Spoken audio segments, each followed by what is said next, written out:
हम लोग श्रीमद् भागवतम के तीसरे स्कंद के 15वें अध्याय के 38वें श्लोक को पढ़ेंगे। 37वें में आपने सुना था,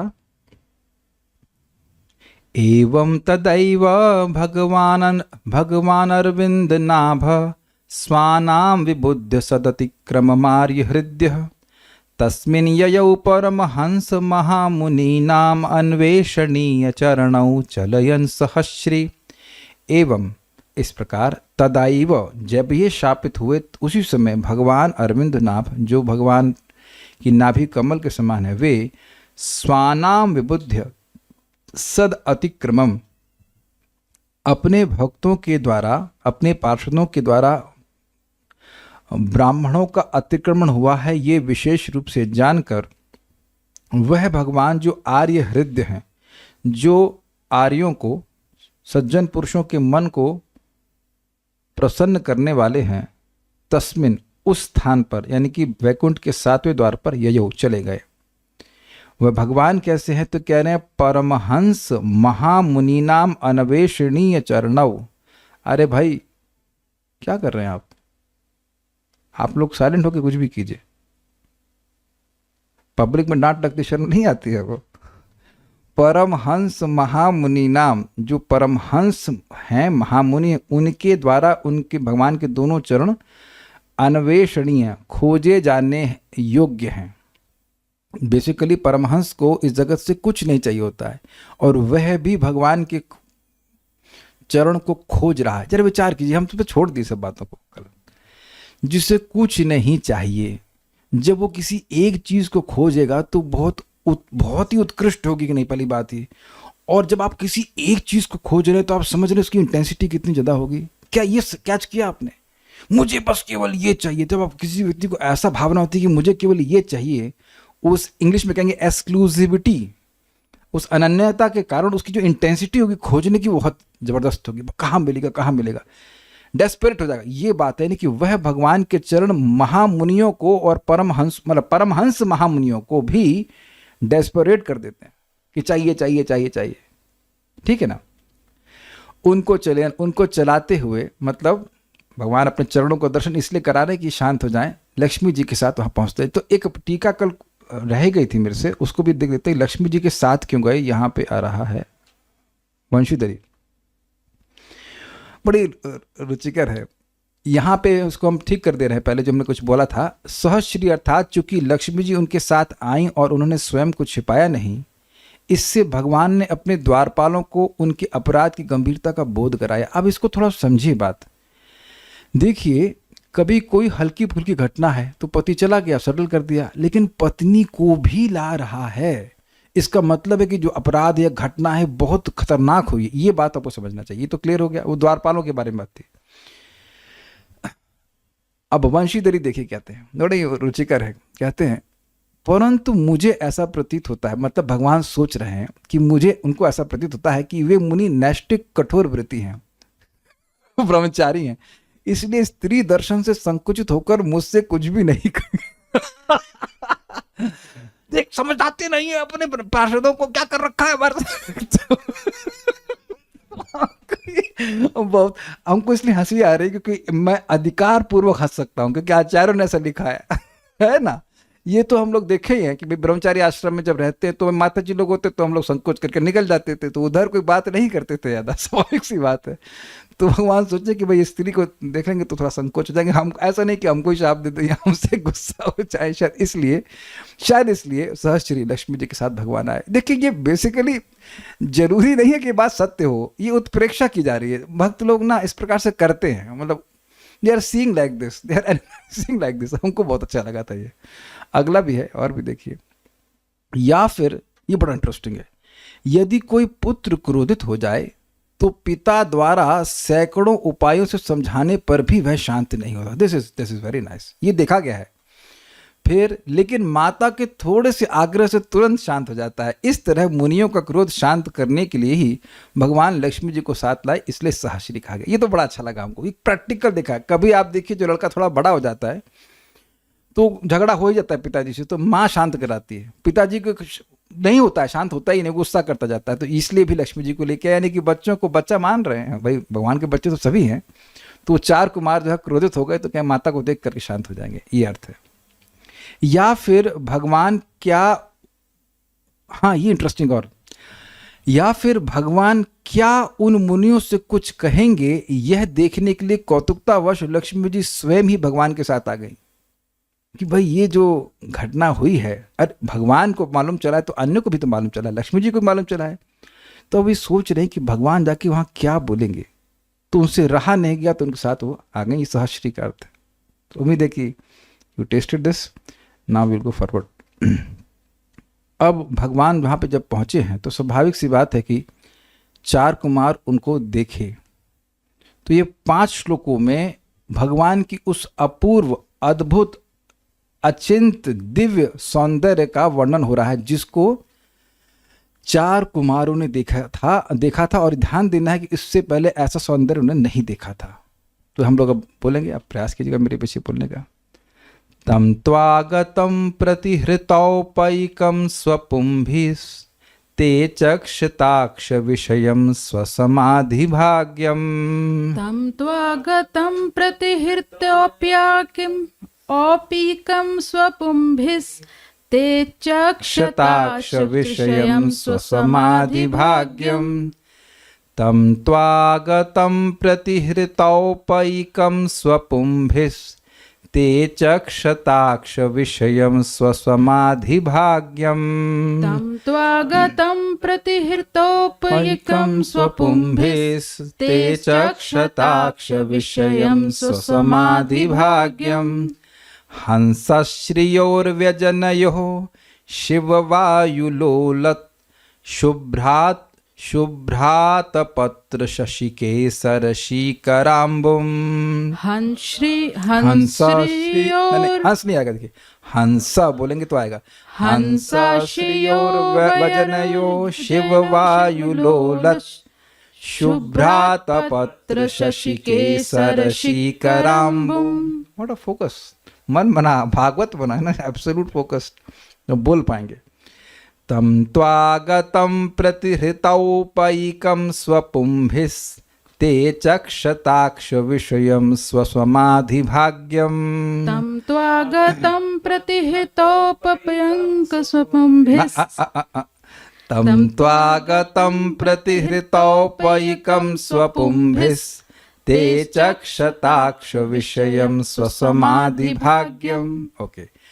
हंसश्रियोर्व्यजनयोः शिववायुलोलत् शुभ्रातपत्र शशिकेसरशीकराम्बुम्। हंसश्रियोर्व्यजनयोः शिववायुलोलत् शुभ्रातपत्र शशिकेसरशीकराम्बुम्। Okay okay. भगवान अगली बार जन्म देंगे तो कहेंगे मुझे 2 मुख दीजिए। तो एक में एक माता जी की आवाज़ या एनी आवाज़, डिफरेंट आवाज़, एक में दूसरी डिफरेंट आवाज़ होनी चाहिए ताकि कोई दिक्कत नहीं हो। और 4 हाथ चाहिए, करतार नहीं 6 चाहिए, एक से हारमोनियम, एक से मृदंग, 2 से मृदंग, 2 से हारमोनियम, 2 से करताल, then it's okay. Brahma ji कोई दिक्कत नहीं है। एक इधर से बोला फिर उधर से बैकअप, और कोई दिक्कत नहीं, इट्स ओके, वी ट्राइड।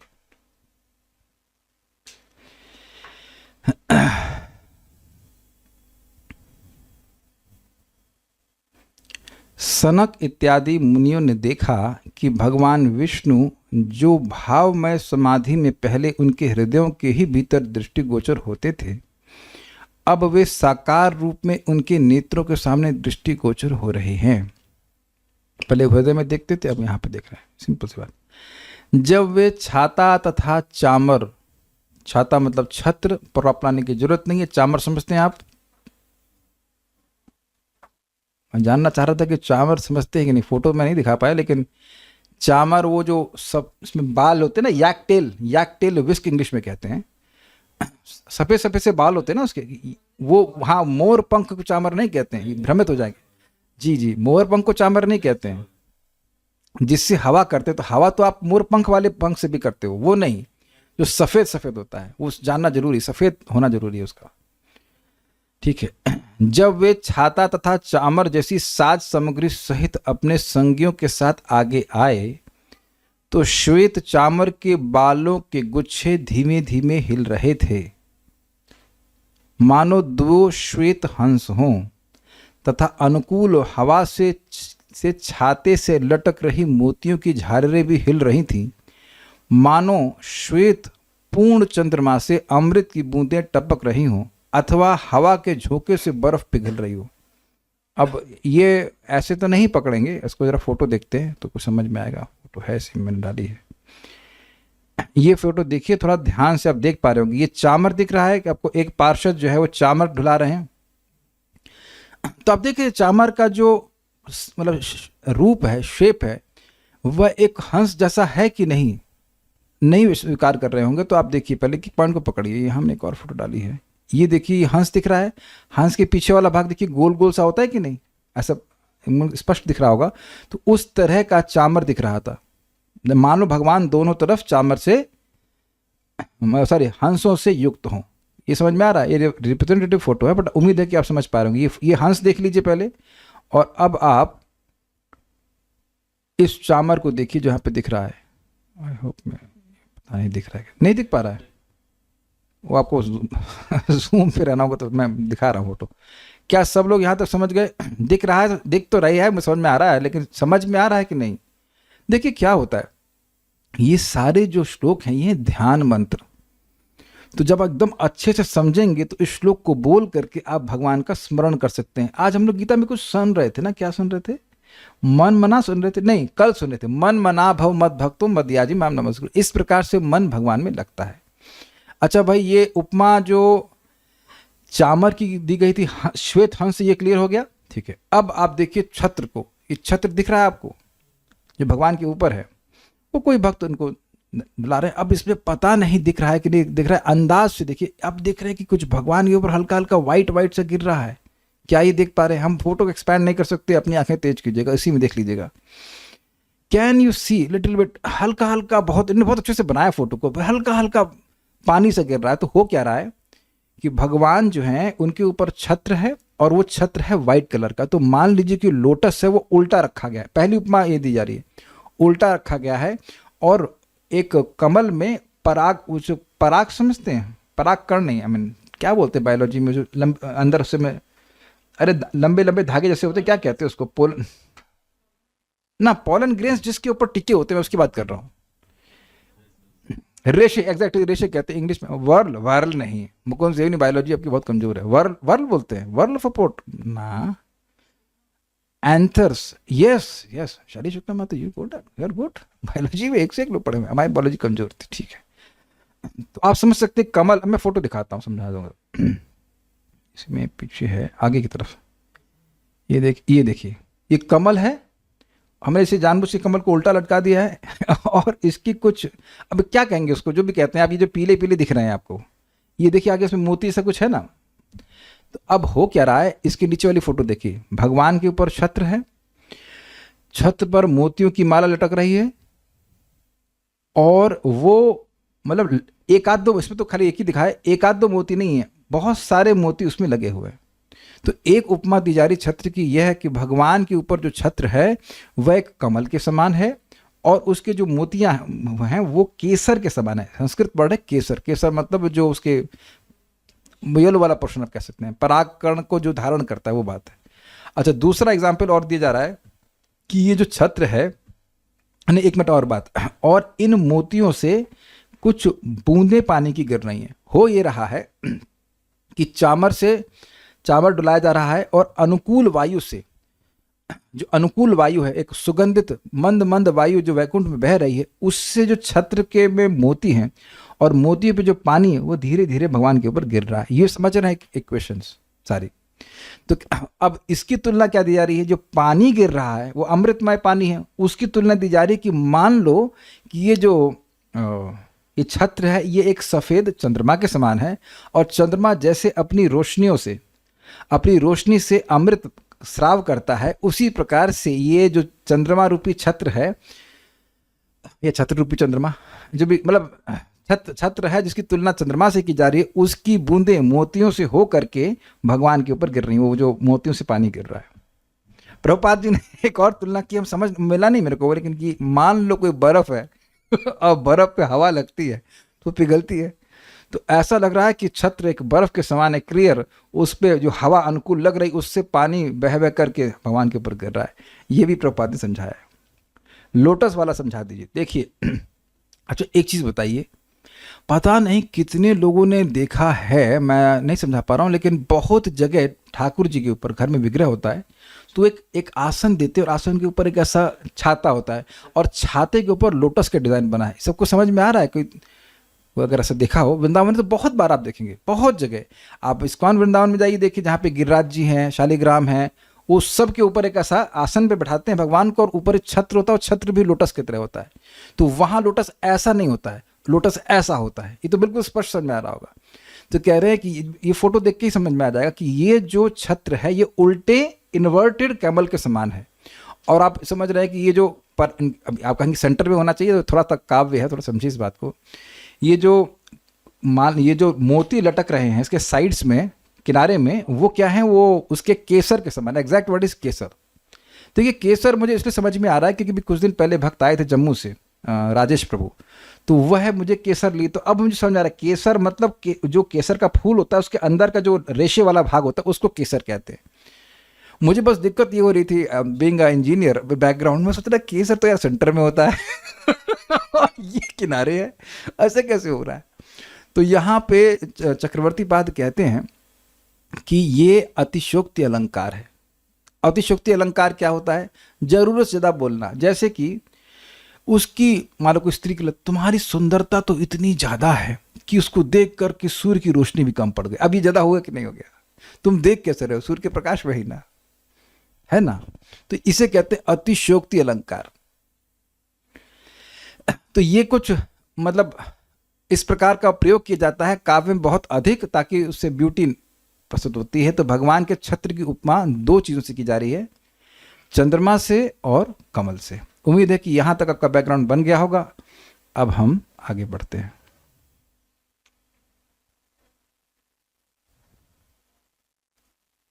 अन्वय, स्वपुंभी, पुंभी मतलब अपने व्यक्ति, स्वपुंभी मतलब अपने व्यक्तियों द्वारा, यानी अपने अनुचरों द्वारा प्रतिहृत औपायिकम, प्रतिहृत मतलब लाया गया, औपायिकम मतलब जो उपाय हैं, गमनोपयोगी छत्र पादुका आदि शीघ्र ला दिए गए। अरे एक शब्द बड़ा जबरदस्त है। ऐसा मतलब क्या है? देखिए भगवान कैसे आए थे, चरणौ चलयन, भगवान भाग के आ गए थे। तो क्या भगवान को इस प्रकार से आना चाहिए था? भाई स्वाभाविक सी बात है, आप में पता नहीं कभी किसी ने किसी के ऊपर छत्र धारण करवाया है कि नहीं? अपने ऊपर कर ले बहुत बड़ी बात है। आप देखते हो कि खुद अपने ऊपर छत्र लेके चलता है तो आदमी की स्पीड स्लो हो जाती है, और दूसरे को लेके चलना हो तो ऐसे उसकी मतलब डिफिकल्ट होगा ना। अरे भाई छत्र लाओ, अरे चप्पल लाओ, इतने में पता लगा उनके पास पहुंच गए। भौतिक जगत है, इज इट नॉट? तो यह सब देखने का समय ही नहीं था। सब भक्त समझ गए, वहाँ भी अन्य भक्त थे, अरे भगवान है, भगवान है, भगवान है। तो भगवान आए तो उनके पीछे पीछे सारे उनके जो अनुचर हैं वो उनके उपयोग के लिए जो आवश्यक है वह लेके आए। तो औपायिकम मतलब वह वस्तु जो उपाय स्वरूप है। आप समझिए, वैसे देखिए वैकुंठ में धूप नहीं लगती है, लेकिन मैं एग्जाम्पल दे रहा हूं कि धूप से बचने का उपाय क्या है? छत्र लाए। अच्छा, पांव में कांटा न लगे तो उसका उपाय क्या है? पादुका। और भी कुछ लेके आए हूं, जाओ, जैसे ये चामर, ये भी लेके आए, गर्मी नहीं लगे उनको, झलते हैं। तो प्रतिहृत मतलब होता है लेके आना, और औपायिक मतलब जो भगवान की उपयोग की वस्तुएं थी वह लेकर के आए। कौन लेके आए? भगवान के अनुचर द्वारा लाया गया, शीघ्र ही ला दिया गया। इससे मुझे क्या याद आ रहा है, लेकिन हीरोइनें होती ना और उसके बाद वो जो एक्टिंग करने जाती तुरंत कोई धूप होता है कि कहीं उसको पसीना ना आ जाए, तुरंत छाता लगाते हैं, तुरंत वो क्या होता है पाउडर तो अब भाई वो हीरोइन है ना, वो कोई सामान्य कोई स्त्री नहीं है कि वो ये धूप में चली जाएगी ये है ना। तो वहां भी ध्यान रखते, काली हो गई तो पिक्चर कौन दिखे तो ये दिखा रहा है कि भक्तों का अत्यंत प्रेम है भगवान के प्रति। This is there like this. कहाँ की बात कहाँ जाती है, ये देखिए हमारा प्लान नहीं था, आप लोग क्षमा कीजिएगा, बट यार बात हमको समझाने के लिए कैसे लोग जल्दी से जल्दी लाने का प्रयास करते हैं। उपाय समझ रहे होंगे आप। स्व समाधि भाग्यम, ये भगवान का विशेषण है, अपनी समाधि में भजन करने योग्य। एक दो अर्थ है। एक तो ये है, भाग्यम का अर्थ आप खाली भाग्य लेते हैं, लेकिन यहाँ पे श्रीधर स्वामी पाद भाग्य का अर्थ लिए हैं भजनीय। वह भगवान जो अब 4 कुमारों के लिए आज तक उनकी समाधि में ही भजनीय थे, उनका भजन वह समाधि में ही किए थे। अब अलग अलग अर्थ ले रहे हैं। भजन मतलब देखिए वो भगवान का अनुभव तो नहीं किए थे, लेकिन स्व समाधि भाग्यम भाई वह ब्रह्मानुभूति किए थे, तो ब्रह्म का भजन कर रहे थे, निर्विशेष ब्रह्म का। तो वह कैसे कर रहे थे? वह हृदय में समाधि के द्वारा कर रहे थे। तो एक बात, एक और अर्थ लिया गया है कि इस प्रकार से ब्रह्म का ध्यान करते करते आज उनका ऐसा भाग्य उदित हुआ है कि भगवान को, जो कि उस ब्रह्म के भी आश्रय है और उस ब्रह्मानंद की अनुभूति से भी अरबों अरबों गुना अधिक सुख देने वाले, वैसा उनका भाग्य उदित हुआ है। क्या ये सेकंड लाइन समझ पाए आप? Second understanding. स्व समाधि भाग्यम मतलब भगवान, आज तक वह भगवान का मतलब ब्रह्म ज्योति का अनुभव किए, यही था उनका अपनी समाधि के द्वारा मन में।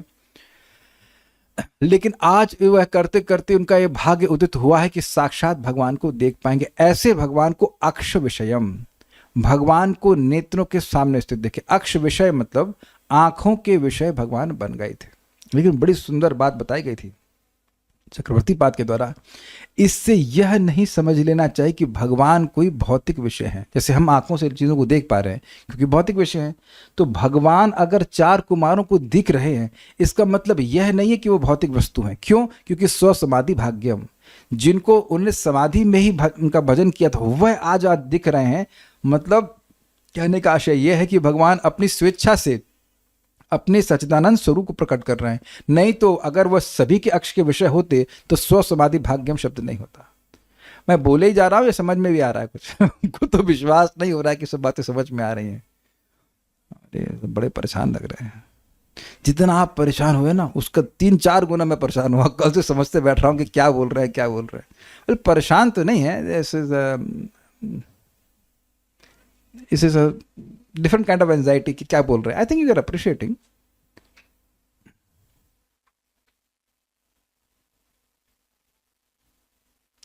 एक बहुत सुंदर प्रश्न किया है कि क्या भगवान कुमारों को उस तरह दिख रहे थे हैं जिस तरह अभी फोटो में दिख रहे थे? अब देखिए, इसका पता नहीं क्या आप किस आशय से ये प्रश्न कर रहे हो, लेकिन फोटो बनाने वाले की एक लिमिट है भाई साहब। भगवान के स्वरूप को आप फोटो में कैसे दिखा सकते हो? मतलब this called a representative photo. असलियत में कैसे दिख रहे थे, तो उसके लिए आप जानते हैं हम क्या बोलेंगे? जाओ देख के आओ, बता देना ऐसे दिख रहे थे। आप बता नहीं पाएंगे। कहीं पे कोई भक्त बोलते हैं, जहां तक मैं समझ रहा हूं गोपियों का वक्तव्य है कि आंखों के संग दिक्कत है कि वह देख सकती हैं और बोल नहीं सकती हैं, और वाणी के संग दिक्कत ये है कि वो बोल सकती है लेकिन देख नहीं सकती है। तो वर्णन कैसे किया जाए कृष्ण के रूप का? इसमें एक इंटरेस्टिंग बात जरूर आचार्य ने बताई है कि अक्ष विषयम कहने का अर्थ यह है कि स्पेशल रूप से उनकी रूप माधुरता का वह अनुभव कर रहे थे, लेकिन अन्य चीजें भी वह अनुभव कर रहे थे। उनका शब्द अभी सुनेंगे, वो भगवान बोले नहीं, शब्द भी सुनेंगे, उनकी अन्य वस्तुएं भी देखेंगे, जैसे कि छत्र पादुका, यह भी देख रहे हैं, क्योंकि शब्द इसमें आए अपश्यत, देखा। तो देखा मतलब केवल भगवान को ही नहीं देखा, भगवान को देखा, उनके पार्षदों को देखा, भगवान की जो वस्तुएं लाई गई हैं वह भी देखी, और उन वस्तुओं में भी वही आकर्षण है जो भगवान में है। ध्यान दीजिएगा इस बात का। ये सब चीज भगवान ने अपनी शक्ति से उनके हृदय में संचारित किया। आज संडे है, उम्मीद है कि नौकरी पर नहीं जाना है ना? ठीक है, गुड। कंफ्यूजिंग अगेन प्लीज, कहां से अगेन? मेरे कहा से स्व समाधि भाग्यम अक्ष विषयम नहीं समझ पा रहा।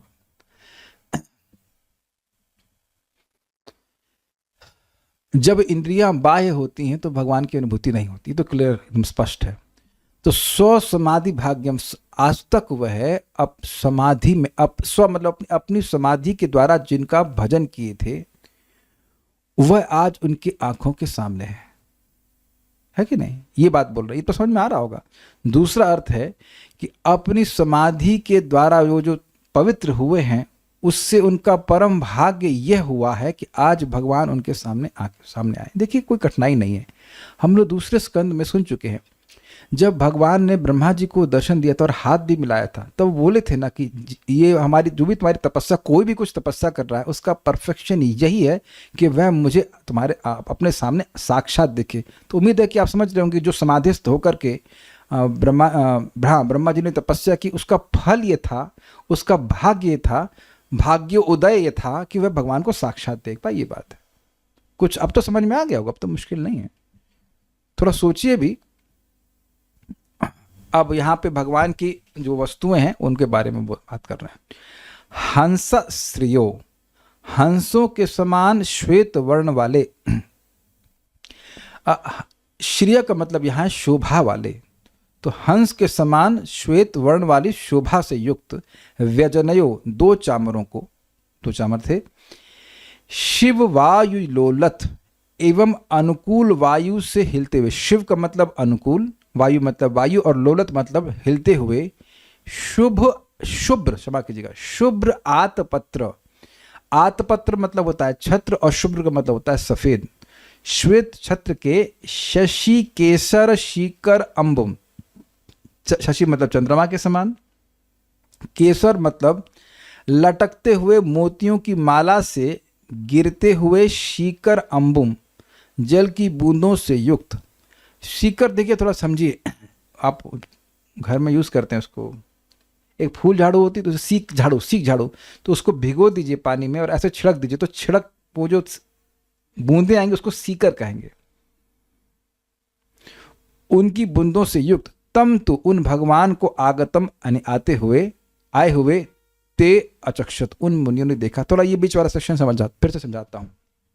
भगवान ने देखा, क्षमा कीजिए, भगवान को मुनियों ने देखा कि भगवान एक छत्र से युक्त हैं, और वो छत्र कैसा उसका वर्णन कर रहे हैं, वो है सफेद कलर का। ये समझ में आ गया, शुभ्र आतपत्र। अब दो शब्द हैं जो कि बड़े मुझे कंफ्यूजिंग लग रहे थे। एक शब्द है शशि और दूसरा शब्द है केसर। तो केसर होता है फूल में, वो केसर मीन्स अंदर का, कुछ एंथर बोल रहे थे, कुछ एंथर होता है समथिंग, आई डोंट नो, वो हल्के रेशे होते हैं। और शशि चंद्रमा में कहाँ रेशे होते हैं? मैं यहाँ फंस गया था, यहाँ बहुत फंसाने का। ये क्या हुआ? तो देखिए, फोटो तो मैंने समझा दिया आपको, छाता मेरे पास है नहीं तो आप समझ गए छत्र समझिए ना। नहीं, कोई प्रॉप नहीं है। I think you have that capacity to understand. कोई टोपी, oh yeah, okay, let's understand, try to understand if this is a छत्र। ठीक है, तो यहाँ से अलग अलग चीज़ें लटक रही है, वो माला लटक रही है, ठीक है ना, और उससे पानी गिर रहा है। तो अब जो वो माला है वो धागे की तरह है कि नहीं? मोतियों की ही माला है, लेकिन धागे की तरह है कि नहीं? तो वो धागे की तरह है, इस कारण से उसकी तुलना, उस छत्र की तुलना की जा रही है कमल से। उल्टा कमल हो मान लो, और उसको केसर से सूचित कर रहे हैं, और वहां से जो पानी गिर रहे हैं वह है सीकर अम्बु। अब दूसरा बात कह रहे हैं, दूसरे तरह से कह रहे हैं कि वो सफेद कलर का मानो वो चंद्रमा था, और चंद्रमा की जो रश्मि है, जो रोशनी है, वही केसर के समान है। आप उसको कहते हैं रे ऑफ लाइट। और वो जो लाइट गिर रही है, जैसे चंद्रमा अमृत स्राव करता है, ऐसे ही उस छत्र से जो पानी गिर रहा था, वो मान लो कि वो एक चंद्रमा है और वह एक अमृत का स्राव कर रहा हो। भाई ये काव्य है, ये इंजीनियरिंग नहीं है। महाराज कई बार विनोद करते हैं, इस पे कहते हैं, हाँ तो इंजीनियरिंग करेगा तो कैसे समझ में आएगा, ये काव्य है ना, ये काव्य है। महाराज परम पूज्य राधा गोविंद महाराज बड़ा अच्छा कहते हैं, जहां न पहुंचे कवि वहां, सॉरी, जहां न पहुंचे रवि वहां पहुंचे कवि। तो उनकी रेंज बड़ी अद्भुत है, और व्यासदेव जी है। ठीक है, एक भक्त ने बहुत अच्छा प्रश्न किया है। हरे कृष्णा प्रभु जी, बड़ा दुख हुआ आपने हमें बोला, ये आप शायद नए आए हो, प्लीज ये नहीं करना क्लास में, ये नहीं चलता। हरे कृष्णा हम लोग बोल चुके हैं आधा घंटा, अभी कोई हरे कृष्णा नहीं बोल रहा। This is an offence in the class, don't do this. Door के पीछे है छाता, मेरे डोर के पीछे, अच्छा वो, हाँ, वो इतना बड़ा छाता कहाँ दिखेगा, पूरा स्क्रीन पे फैल जाएगा। अच्छा, मैं कहा इन्हें कैसे पता, वेदवाद नहीं बता रहे। किसी को कैसे पता हमारे घर में छाता है कि नहीं? Okay, let's see, yes, This is a very good prop. Let's see how much we can go forward. दिख रहा है आपको? This is green. Okay, let's do this. Okay. So आप समझ गए, इससे आप समझ सकते हो। This will be most funny class. लेकिन आप देख रहे हैं जब बारिश होती है कभी कभी और पानी हल्का हल्का गिरता, कितना अच्छा लगता है वो, है ना? तो ये इस कोने में मान लीजिए आप मोती की माला लटका दीजिए और उसके बाद उसको मान लीजिए कि वो स्टॉक्स हैं कमल की, और वो जो पानी गिर रहा है उसके कारण वो ये मान रहे हैं कि मानो चंद्रमा जो है वह अमृत का स्राव कर रहा हो। ये बात है।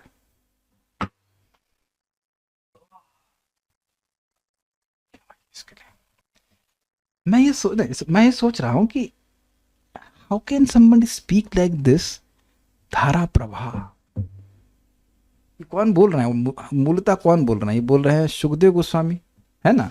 मैत्री मुनि और विदुर जी के संवाद को सुना रहे थे। एक तो मैत्री मुनि बोल रहे हैं और मैत्री मुनि वर्णन कर रहे हैं, बेसिकली वर्णन कर रहे हैं किसको? ये कौन समझा रहा है? ये ब्रह्मा जी बोल रहे हैं। देख रहे हैं ये विद भीर उपाकृतायाम, ये विद्वानों के द्वारा भगवान का यश कितनी सुंदर शैली से कहा गया है। This amazing. नहीं, हम लोग तो समझने में, मेरे को समझने में 3 घंटा लगा, सोचिए, और ये खट से बोल दिए। और वहां परीक्षित महाराज कह रहे हैं समझ नहीं आई केसर शीकर शशि क्या है, कुछ समझ नहीं आ रहा, but this is how they are amazingly brilliant.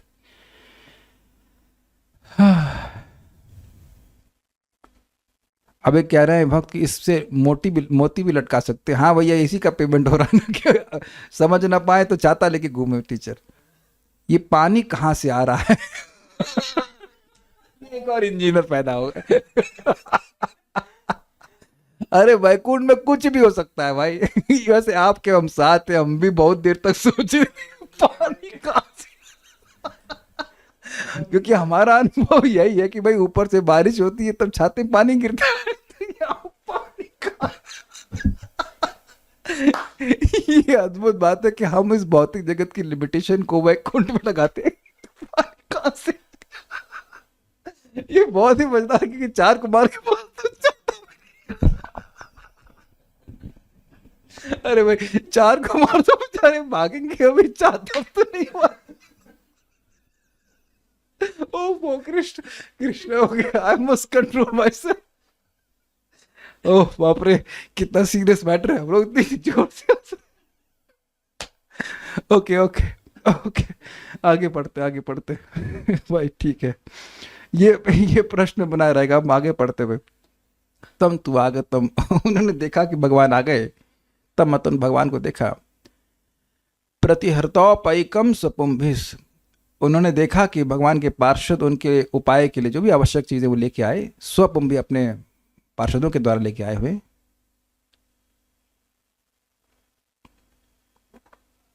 एक चीज देखिए कि उन्होंने यह भी देखा ही होगा, मुनिजन बहुत बुद्धिमान है, कि भगवान कैसे अपने पार्षदों को बचाते हुए आए, बचाने के लिए तुरंत आ गए, और पार्षदों को भी सहज प्रेम देख रहे हैं कि अरे रे भगवान ऐसे आ गए, भगवान ऐसे आ गए, भाई छाता लेके आओ, ये लेके आओ, ऐसे करके। Such amazing loving reciprocation they are seeing. ते अचक्षतः, उन मुनियों ने देखा, अक्ष विषम, किसको देखा? जो उनकी आंखों के विषय थे, मैंने आंखों के गोचरी भूत कहना चाहिए, उनकी आंखों के सामने आ गए थे। और स्व समाधि भाग्यम, कोई भौतिक विषय नहीं थे, अभी तो उनकी समाधि जो उन्होंने किया है तो पवित्र हुए, उससे वह उनका भाग्य उदित हुआ है। ये आज तक उनकी समाधि में के द्वारा ही भगवान को भजन कर पाए थे। हंस श्रियो वजनयो, हंस जैसी शोभा वाले यानी कि श्वेत वर्ण के 2 चामर भगवान के दोनों तरफ थे। शिव वायु लोलत शुभ्र आतपत्र, अनुकूल वायु से, ध्यान देना चाहिए अनुकूल वायु का क्या मतलब होता है। देखिए आप जानते ही हैं, ये भी अब मैं बोलूंगा तो मुझे हंसी आने लग जाएगी कि बहुत तेज वायु होती तो छाता उड़ जाता है कि नहीं? तो ऐसी वायु नहीं है, हल्की हल्की वायु। आप ये भी देख रहे हैं कि बहुत तीव्र वायु होती है तो छाते को धारण करने में कठिनाई होती है ना? स्पेशली कोई दूसरा व्यक्ति धारण किया हो तो छाता उड़ गया, भीग रहे हैं, हवाई उड़ाती है उसने। कभी हुआ? मेरे को सब बातें याद आती है, लेकिन आपने देखा होगा कि छाता लेके चल रहे, छाता उल्टा हो गया। भाई, तो अब वह सब प्रतिकूल वायु की वजह से होता है ना? ये अनुकूल वायु है, क्योंकि वैकुंठ में ऐसा कुछ भी नहीं जो भगवान के विरुद्ध चले। It haves to be all good. तो हल्की हल्की वायु थी। या एक और अर्थ लिया गया है कल्याणमयी, और शिव का मतलब कल्याण होता है, और एक और अर्थ लिया गया सुगंधित वायु थी, उससे लोललत मतलब वो हिल रहे थे। क्या हिल रहा था? बेसिकली छत्र भी हल्का हल्का हिल रहा था, और या ऐसे कह सकते हैं कि छत्र तो स्थिर था, लेकिन जो मोती उसमें टांगे गए थे वो बेसिकली वो हिल रहे थे। तो शशि केशर शीकर आंबू, वह तप जो आतपत्र यानी कि वह छत्र था वो शुभ्र था, वो सफेद था, और उसके मोती सब तरफ थे, वो है केसर, वह केसर थे, और वह जो छत्र था वो शशि यानी चंद्रमा के समान था, और उससे शीकर अमाम्बू अर्थात पानी की बूंदें गिर रही थी। ये बात है।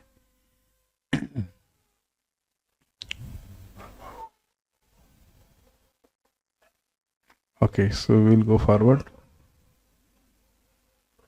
श्रीधरी, उन मुनियों द्वारा देखे जाते हुए तथा उस स्थान पर पधारे हुए श्रीहरि का वर्णन 5 श्लोकों में किया जा रहा है।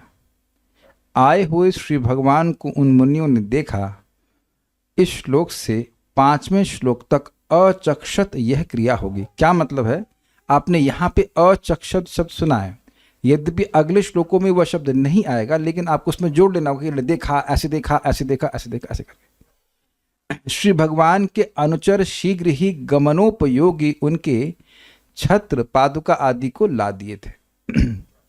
ऐसे श्री भगवान को जो उन सनकादिकों की समाधि के फल स्वरूप थे, उनका दर्शन वे अपने आंखों से कर रहे थे। क्या इस भाषा को आप समझ गए? मन पूरी तरह पवित्र हो गया तब भगवान का दर्शन होता है। तो ये बात यहाँ पे कही जा रही है समाधि के द्वारा। हंसों के समान श्वेत शोभा संपन्न 2 चामर उनके दोनों बगल में चलाए जा रहे थे। किनके बगल में? भगवान के। उनकी शीतल वायु से श्वेत छत्र में लगी हुई मोतियों की झालर हिल रही थी।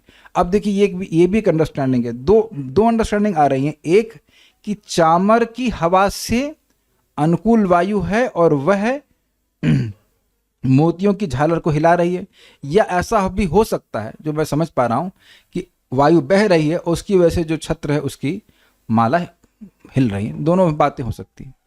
और ऐसा प्रतीत हो रहा था कि जैसे चंद्रमा की किरणों से अमृत की बूंदें झर रही हों।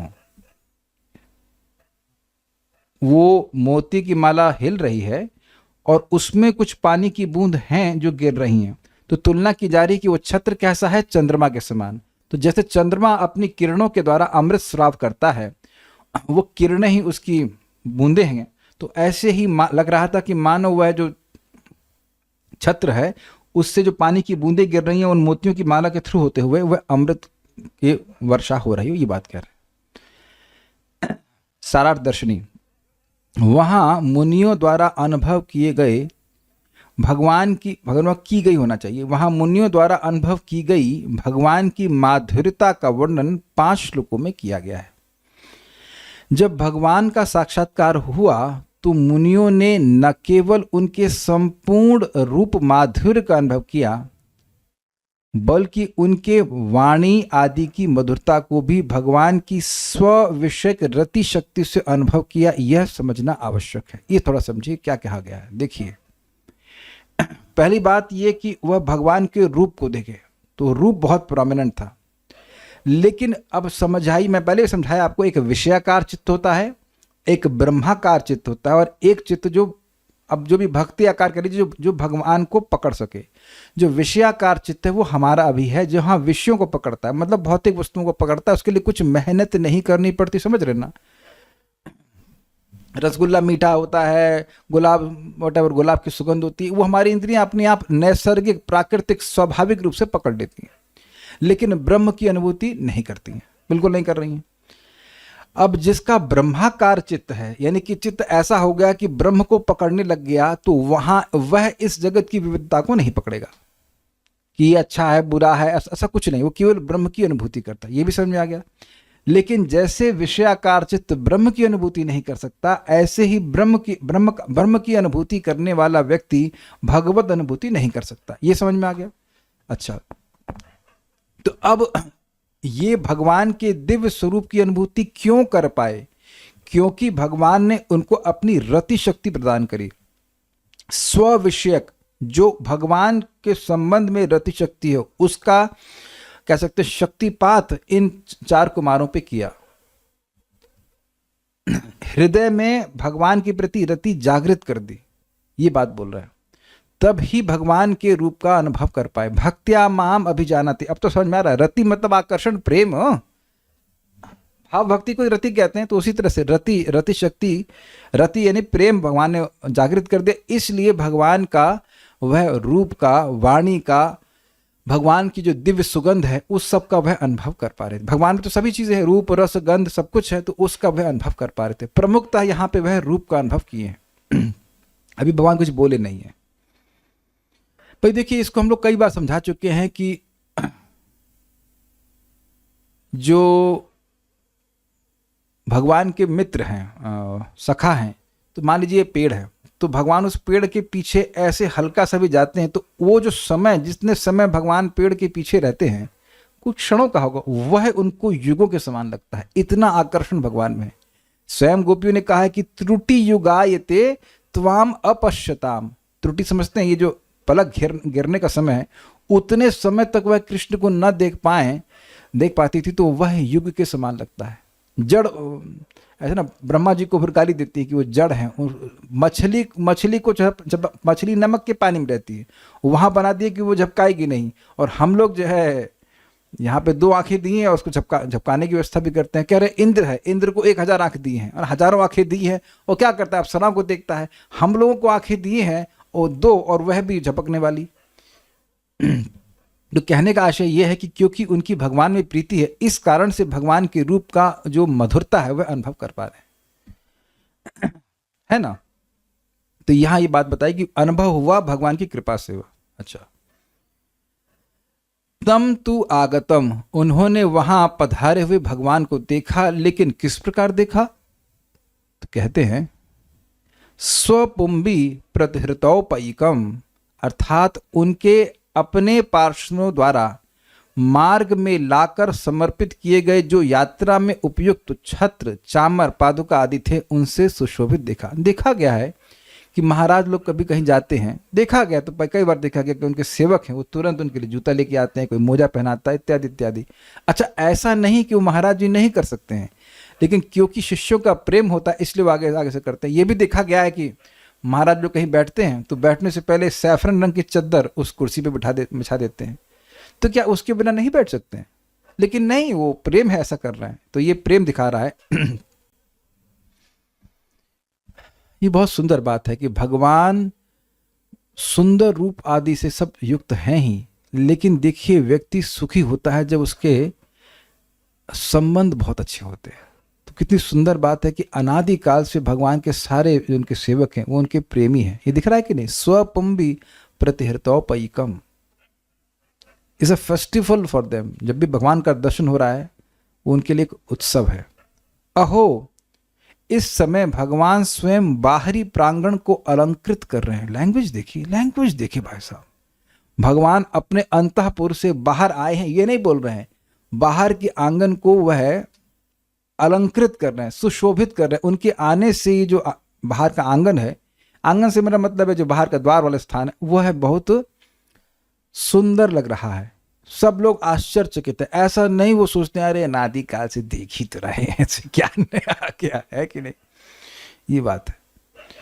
इस कारण तत्कालीन प्रथा के अनुसार भगवान को देखने की उत्कंठा से द्वार, नगर, भवन, विमान और उपवनों में स्थित भक्तजन भगवान के स्वागत हेतु विविध रत्न, वस्त्र, आभूषण, फल, गंध, पुष्प, मालाएं और आरती के लिए दीप आदि एकत्रित कर रहे थे। यह इसका अर्थ है। ये समझ गए, बड़ा सुंदर बात है। ये तत्कालीन प्रथा का मतलब क्या है? देखिए, इसको ये लैंग्वेज संस्कृत से ही ली गई है। पहले जब मैं इसको देखा ना, तो ये क्या प्रथा तो एक रूढ़िवादिता के अर्थ में होता है ना, कि हाँ भाई आ गए, वो प्रोटोकॉल कर रहे हैं। नहीं, ऐसा नहीं है, इस आशय में मत लीजिएगा। है तो उनकी अत्यंत उत्कट उत्कंठा, खूब उत्कंठा कि भगवान को देना है। लेकिन लोग देखते थे कि भगवान जब आते हैं तो क्या क्या दिया जाता है।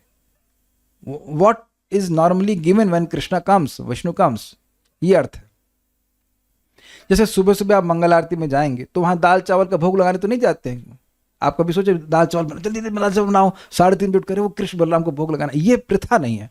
सुबह दाल चावल का भोग भगवान को नहीं लगता है। अरे भाई मैं ये नहीं कह रहा हूँ कि आप नहीं लगा सकते, मैं मंदिर की बात कर रहा हूँ। मंदिर में दरवाजा खोल तो सब लोग अपना चावल आटा लेके भगवान भोग नहीं, तो आप देखते हैं कि लोग तुलसी की माला लेके जाते हैं या फूल की माला लेके जाते हैं, ऐसा करते हैं। उम्मीद है कि बात समझ में आ रहा है। वो कर किया प्रेम से ही जाता है, लेकिन एक प्रोटोकॉल कह लीजिए, एक नियम है कि ये सब चीज़ें दी जाती हैं। तो यहाँ पे कह रहे हैं कि भगवान को वस्त्र दे रहे हैं।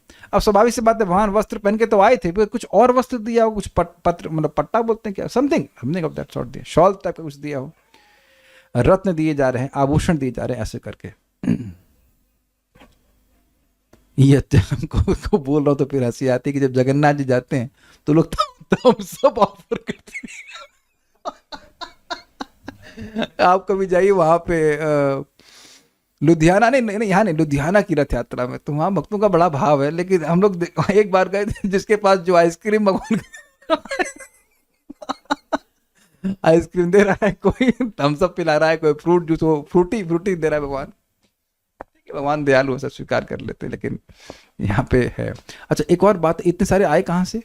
तो हम लोग सुन चुके हैं कि कुछ विमान में आसीन हैं, कुछ भंवरे थे, कुछ उपवन में है, सब वो अपना अपना जो भी वहाँ पे विहार कर रहे हैं। जैसे मालूम चला कि भगवान आए हैं तो सब जो है दौड़ के चले। ये तो आप प्रकट देखे हैं कि महाराज लोग कहीं जाते हैं, उनके शिष्य सब अरे महाराज है, सारा जो है भीड़ वहाँ पे आ जाती है भक्तों की। ये बात है, दिखा रहे कि वैकुंठ में बहुत उत्कंठा है भगवान के दर्शन की। इसीलिए आप देखिए कि मंदिर में जाते हैं तो बिल्कुल वैकुंठ का भावना होती है। सब भक्त लोग दौड़ कर, जनरली दौड़ करके जाते हैं, भगवान का दर्शन करते हैं। ये वैकुंठ का वातावरण है। आपने तुंग विद्या माता ji and my dear Madan Mohan प्रभु, are you here? I am not able to see you. Anyways, तो जो लोग गोविंद जी को देखने जाते हैं, आपको तो देख ही लिया तुंग विद्या माता जी, यार को होस्ट, लेकिन जयपुर में आप जाइए तो गोविंद जी का दर्शन करने जरूर जाएं। तो आप देखें कैसे भक्तों का अत्यंत आग्रह होता है। I hope you have gone there, amazing. कैसे भीड़ की भीड़, 5 बजे, आई बिलीव 5 बजे मंगल आरती होती, बहुत भीड़ होती है वहाँ पे, दर्शन करने के लिए जाते हैं। Very nice, like that. अक्ष विषयम अर्थात भगवान उन मुनियों की इंद्रियों के प्रत्यक्ष विषय बन गए, आंखों के विषय बन गए। यह विचारणीय है कि यदि भगवान इंद्रियों के विषय बन गए तो यह सांसारिक भोग सामग्री जैसा प्रतीत हो सकता है। इसलिए बलपूर्वक कहा गया स्व समाधि भाग्यम, अर्थात उनकी अपनी समाधि में जो ब्रह्मानंद रूप में अनुभव किया जाता था वही अब मूर्तिमान सौभाग्य बनकर प्रत्यक्ष हो गया है। Got it? कह रहे हैं कि अक्ष विषय मतलब आंखों के सामने दिख गए, तो हम यही सोचेंगे कि जैसे हमें आंखों से लैपटॉप, माउस दिख रहा है, ये लैपटॉप दिख रहा है, ऐसे भगवान दिख गए।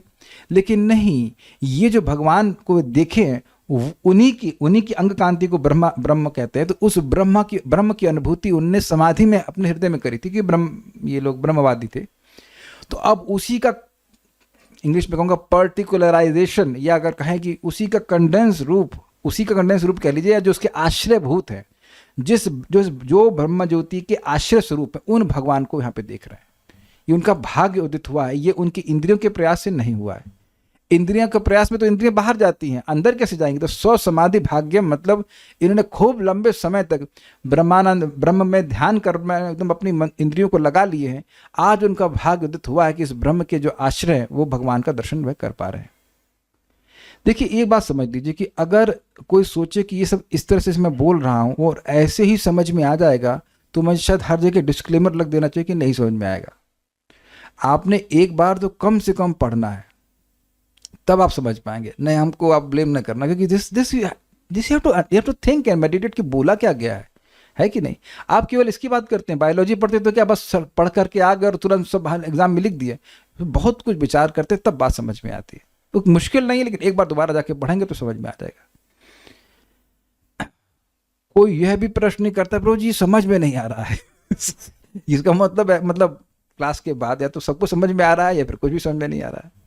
बट एनीहाउ आई थिंक कुछ समझ में आ गया होगा।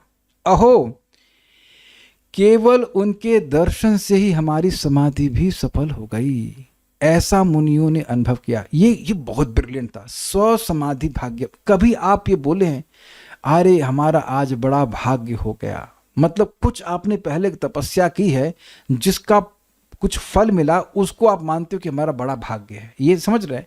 तो कह रहे कि हमने जो इतने समय तक समाधि की है, उस समाधि में रहे, उससे जो हमारा भाग्य उदित हुआ वो यह है कि हम आज भगवान को देख पा रहे हैं। ऐसा वह अनुभव किए। थोड़ा समझिए ये आया कैसे। उन भगवान को देखा जो जिनको वो देख रहे हैं कि अपनी समाधि के भाग्य के रूप में देख रहे हैं, साक्षात भाग्य के रूप में देख रहे हैं। अब ये लैंग्वेज समझ में आ रहा है? वो भगवान का स्वरूप ही भाग्य है। चलिए ऐसे समझिए, अब हम लौकिक एग्जाम्पल देना पड़े, क्या करेंगे भाई।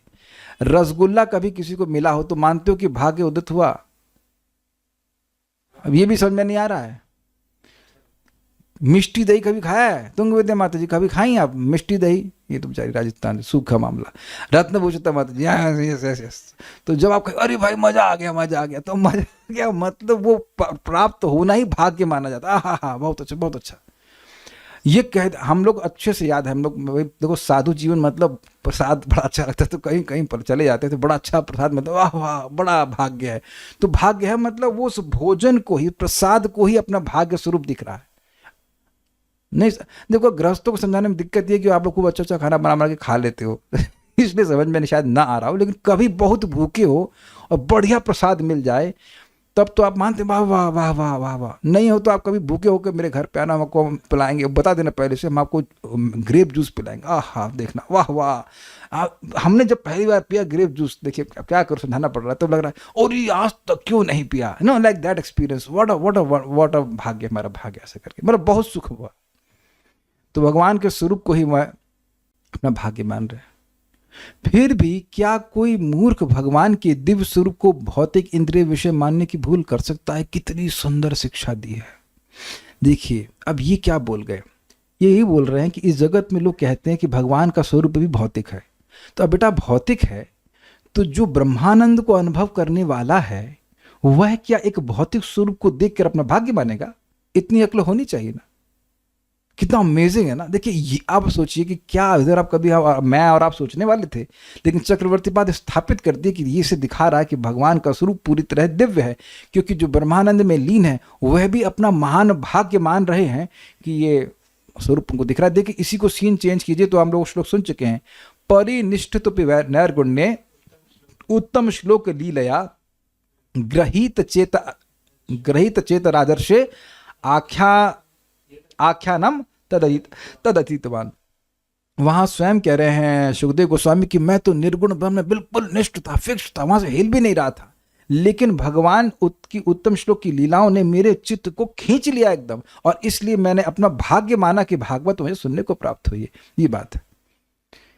तो यहाँ पे बिल्कुल स्पष्ट हो रहा है कि भगवान का स्वरूप दिव्य है। हंस श्रेय अर्थात हंस के समान श्री अर्थात शोभा वाले, व्यजनयो अर्थात दोनों ओर लहराते हुए चामर।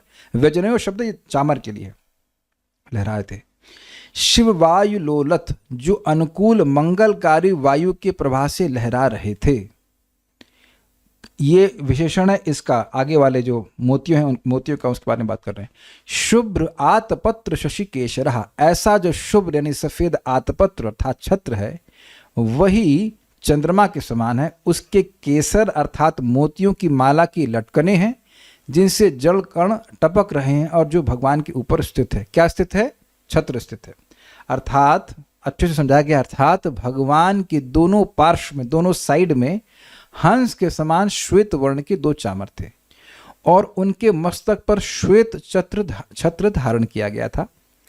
उस छत्र के चारों ओर मोतियों की माला लटकी हुई थी।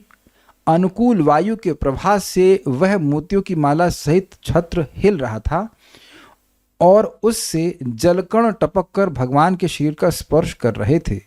मुनियों ने भगवान को इस प्रकार देखा। क्लियर? एक बात ध्यान देने वाली जो अभी आप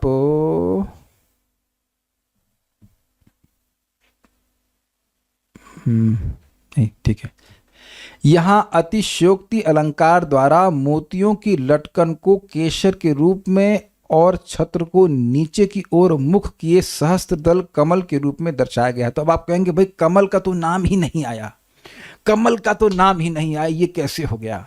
आप देखिए कमल का नाम उसके एक अंग केसर के द्वारा आया। केसर मतलब वो जो बीच का वाला पार्ट है, जो कमल के बीच वाला पार्ट है उसको केसर कहते हैं। तो यहीं से बात समझ में आ रही कि केसर जो शब्द है उससे तुलना, उसके द्वारा समझना चाहिए कि ये उल्टे एक कमल से तुलना की जा रही है। उसका वो जो बीच वाला भाग है जिसको केसर कहते हैं, या मैं बार बार सोच रहा हूँ स्टॉक्स कहते हैं, आई डोंट नो स्टॉक्स कहते हैं समथिंग, लेकिन वो जो रेशे है, रेशे, वो रेशे हैं जो मोती हैं जो उनके चारों लगे हैं। भाई ये काव्य है, आप सेंटर और पेरिफेरी में मत कंफ्यूज होना। इससे छत्र की शीतलता, अब जरा ध्यान दीजिएगा, शीतलता कमल में होती है कि नहीं? ठीक, वेरी गुड। सुगंध, सुगंध कमल में होती है, चंद्रमा में तो सुगंध नहीं हो सकती। और माधुर्य आदि गुणों की व्यंजना हो रही, मतलब समझ, स्वीकार करना, समझ, ध्वनित हो रहा है, समझ में आ रहा है, ये बात हो गया। माधुर्य का मतलब होता है सौंदर्य।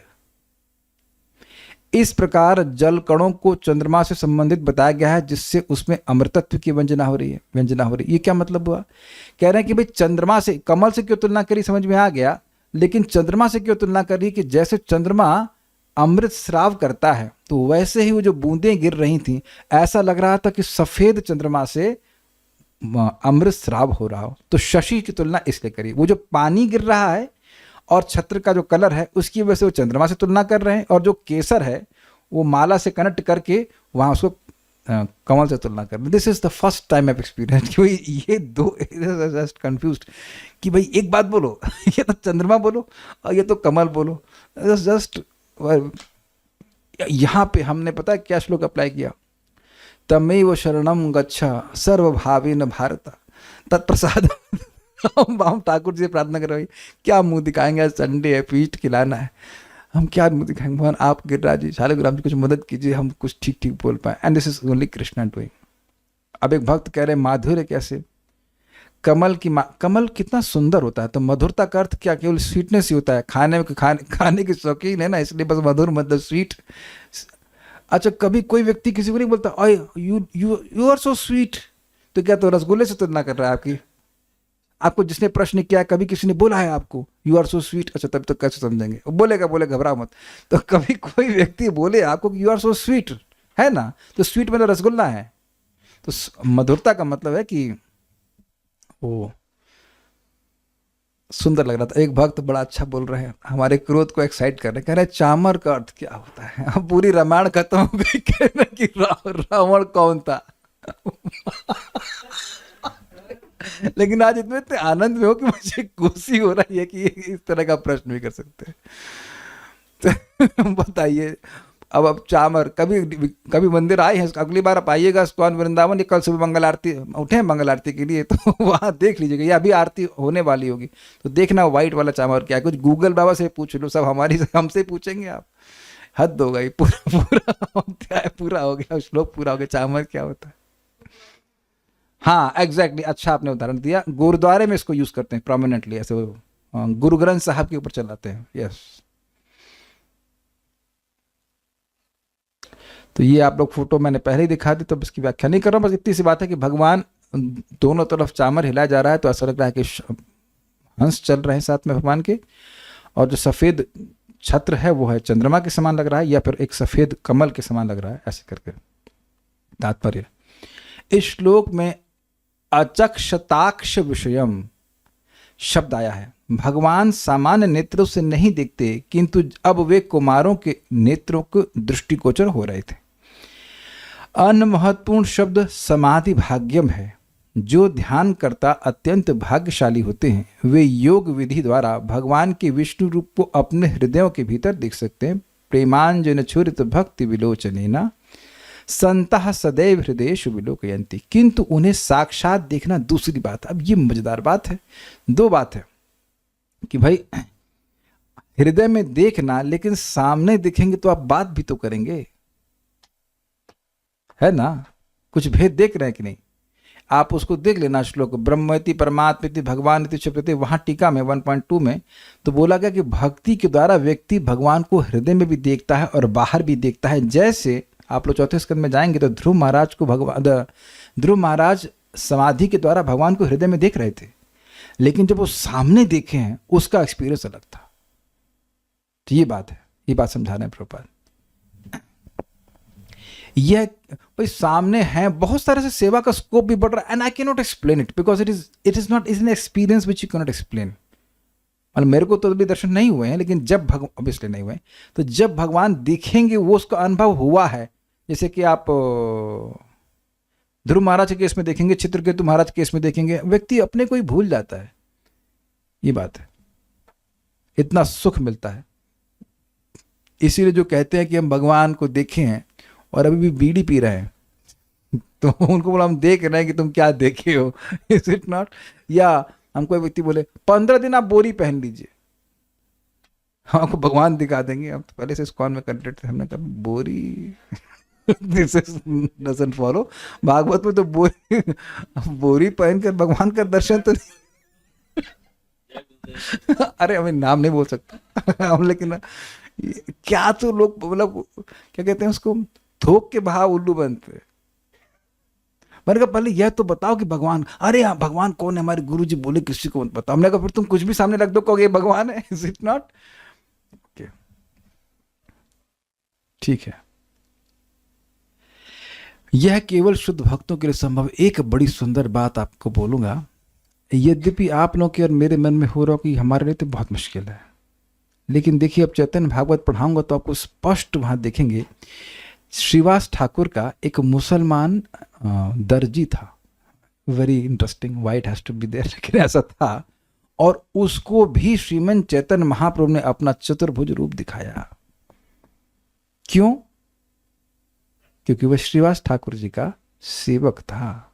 और बोलता है देखिलू माम, ऐसे कुछ मतलब बांग्ला में बोलता है कि मैंने देखा, मैंने देख लिया, मैंने देख लिया। तो परम पूज्य राधानाथ महाराज इसी बात को बोल रहे थे, कह रहे थे कि what austerity a servant of a pure devotee has to do। ये रिटोरिकल क्वेश्चन है, एक शुद्ध भक्त के सेवक को क्या तपस्या करने की जरूरत है? तो उत्तर है कुछ नहीं, केवल वह शुद्ध भक्त का सेवक बना रहे। एक बात बिल्कुल हमको स्पष्ट होनी चाहिए कि हम जो भी कुछ प्रीचिंग कर रहे हैं, कुछ कर रहे हैं, प्रभुपाद जी को, गुरु महाराज को प्रसन्न करने के लिए, ये बहुत उनकी उत्कट इच्छा थी कि महाराज तो अभी हैं ही प्लेनेट पे, और प्रभुपाद की भी थी कि भागवतम का प्रचार होना चाहिए। ये बहुत इंपॉर्टेंट है। और जब वो उनकी प्रसन्नता रहेगी तो भगवान स्वाभाविक से प्रसन्न होंगे, और जब उनकी इच्छा होगी तो प्रकट कर देंगे। यहाँ तक कि श्रीवास ठाकुर जी को महाप्रभु कहते हैं निमाय पंडित के रूप में कि तुम्हारे गांव का कुत्ता भी मुझको बहुत प्रिय है। आप देखिएगा, आप भगवान ने चाहा, सामर्थ्य दिया तो चैतन्य चेतामृत पढ़ाऊंगा कि शिवानंद सेन के पीछे कुत्ता लग लिया तो उसको भगवान चैतन्य महाप्रभु अपने मुख से स्वयं, वो जो कोकोनट पल्प समझते ना, कच्चा नारियल, वो खा रहे हैं और उसके बाद उसको झूठा दे रहे हैं, साक्षात भगवान उसको दे रहे हैं, और प्रभु वैकुंठ चला जाता है। हम लोग के जीवन में एक बहुत बड़ा फोकस होना चाहिए कि प्रभुपाद जी के संगत में, प्रभुपाद के आश्रम में हमें भक्तों को लेके आना है। हमारा कोई भी सामर्थ्य नहीं है हम किसी का भी उद्धार कर सकते हैं, this has to be very clear. हम किसी का कोई उद्धार नहीं कर सकते हैं। We can just bring them everyone to the lotus feet of Srila Prabhupada, उनके अनुगत्य को स्वीकार करें, एंड थिंग्स आर पॉसिबल। अतएव कुमारों ने जब देखा कि भगवान अपने संगियों सहित आ रहे हैं जो छाता तथा चामर लिए हुए हैं, तो वे आश्चर्यचकित रह गए कि वे तो भगवान का साक्षात दर्शन कर रहे हैं। हाँ, एक बात बताना मैं भूल गया था, वो ये था, आपने ध्यान दिया हो कि 4 कुमार वैकुंठ में जब प्रवेश कर रहे हैं तो वहां के वातावरण से और अन्य द्वारों में जो भी अलंकार होता उससे वो उनका मन was not interested, they were not interested। यद्यपि वो भी चिन्मय वस्तु हैं, लेकिन नहीं उनसे आकर्षित हुए। लेकिन यहाँ वह सब देख रहे हैं, भगवान को देख रहे हैं, भगवान का छत्र देख रहे हैं, भगवान के पार्षदों को देख रहे हैं, क्योंकि भगवान उन सभी वस्तुओं का जो माधुरता है उसको ग्रहण करने की जो ग्राहक शक्ति है वह 4 कुमारों को दे रहे हैं। तो भगवान और भगवान से संबंधित सभी वस्तुएं उसी प्रकार से उपादेय हैं, ये बात समझनी चाहिए। वो आप देख पा रहे हैं। ब्रह्म संहिता में कहा गया है कि ईश्वर प्रेम में उच्चस्थ भक्तगण अपने हृदयों के भीतर सदैव भगवान श्याम सुंदर का दर्शन करते हैं, किंतु जब वे परिपक्व हो जाते हैं तो वही भगवान साक्षात उनके समक्ष दिखते हैं। सामान्य जनों को भगवान दृश्य नहीं है, किंतु जब कोई भगवान के पवित्र नाम की महत्ता को समझ सकता है और कीर्तन तथा प्रसाद आस्वादन द्वारा जीव से आरंभ करके भगवत भक्ति में अपने को लगाता है तो धीरे धीरे भगवान स्वयं उसमें प्रकट होते हैं। इस तरह भक्त निरंतर भगवान को अपने हृदय में देखता है और अधिक परिपक्व अवस्था में वह उन्हीं भगवान का साक्षात दर्शन उसी तरह कर सकता है जिस तरह हम अन्य वस्तुओं को देखते हैं। तो प्रभुपाद ने बिल्कुल स्पष्ट बताया है। श्लोक क्या है वो? अतः श्री कृष्ण नामादि न भवेद ग्राह्यमिंद्रिय सेवोन्मुखे जीवदौ स्वयं एव स्फुरतः। अतः का मतलब बड़ा स्पष्ट है, क्योंकि भगवान का नाम रूप गुण आदि सब चिन्मय है और हमारे इंद्रियां जड़ हैं, इसलिए अतः श्री कृष्ण नाम आदि इसलिए भगवान के श्री कृष्ण के नाम रूप आदि को न भवेद ग्राह्यम इंद्रिय, हमारी जो भौतिक इंद्रियां वह ग्राह्य नहीं कर सकती हैं, लेकिन सेवोन्मुख है जीवादौ स्वयं स्फुरतः। भगवान की सेवा करने के जब उन्मुख होता है जीव तो भगवान स्वयं अपने आप को प्रकट करते हैं। This is very simple. लेकिन एक बहुत इंटरेस्टिंग बात है, आज मैं उसको बहुत स्ट्रांगली सोच रहा था, पता नहीं भगवान कब तक सोचने देगी शक्ति देंगे। मैं इस रूम में हूं और भगवान सामने ही बैठे हैं और मैं कुछ बोलूं जो मेरी इंद्रिय तृप्ति के लिए, मैं केवल बोलने की बात कर रहा हूं, नॉट एनी ग्रेट नॉनसेंस, केवल बोलूं ऐसी बात जो भगवत संबंधी नहीं है, तो उन्हें कैसा लगेगा?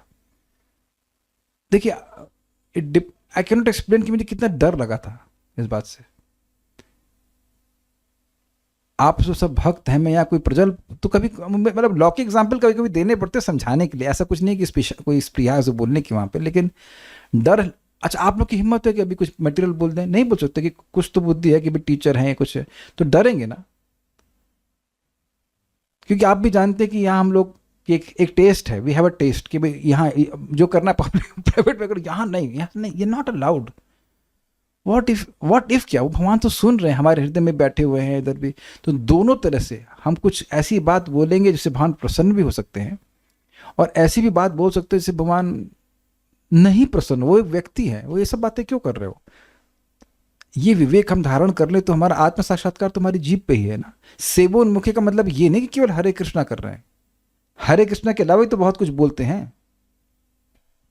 तो वो जो बोल रहे हैं क्या वो भगवत संबंधी है, ये विचारनी बात है, क्योंकि दैट इज इन माई, वो हमारे मतलब क्या कहते हैं, जो भगवान के बारे में बोल रहे हैं वो हमारे अकाउंट में जा रहा है, और जो भगवान के बारे में नहीं बोल रहे हैं वो तो वेस्ट हो रहा है। नहीं, very strikingly Krishna give this point to me. और तो कुछ पूछ नहीं रहे हैं, और किसी को चामर और उसके बारे में तो नहीं पूछना कि चामर क्या होता है, ये तो पता ना, भागवत पढ़ा रहा हूं मैं। ठीक है, okay, so will stop now. Shrimad Bhagavatam की जय, श्रील प्रभुपाद की जय, निताय गौर प्रेमानंदे।